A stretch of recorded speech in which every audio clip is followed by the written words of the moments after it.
بسم اللہ الرحمن الرحیم۔ محترم سامعین کرام، حروف مفردات میں آج ہم سب سے اہم سبق سیکھنے پڑھنے جا رہے ہیں۔ اس سبق کا عنوان ہے ہم آواز حروف، یعنی وہ حرف جو آپس میں آواز کے اعتبار سے ایک دوسرے کے ساتھ ملتے جلتے ہیں۔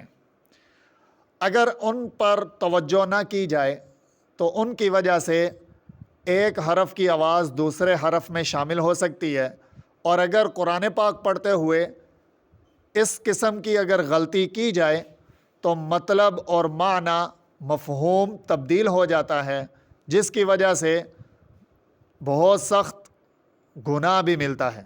اس کی ایک مثال میں آپ کو دیتا ہوں۔ جیسے یہ دونوں حروف ہیں، اگر توجہ نہ کی جائے تو دونوں کو ہم قاف ہی پڑھیں گے، حالانکہ یہ قوف ہے اور یہ کاف ہے۔ اس میں آواز موٹی پڑھی جائے گی، پر پڑھی جائے گی، بھاری آواز ہوگی، اور یہ کاف ہے، اس میں باریک آواز ہوگی۔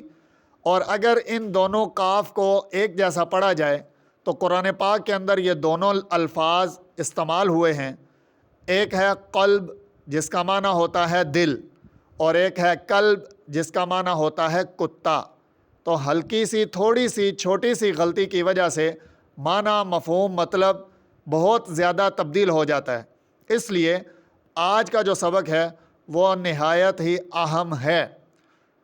اللہ پاک ہمیں سمجھ کر سیکھ کر قرآن پاک کی تلاوت کرنے کی توفیق عطا فرمائے۔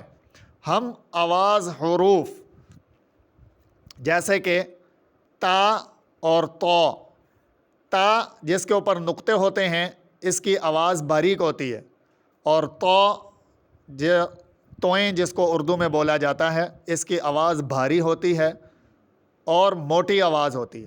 تا، تو، اور دوسرے نمبر پر ہیں سا، سین اور صاد۔ سا اس کی آواز نرم ہوتی ہے، سافٹ ہوتی ہے۔ سین یہ سخت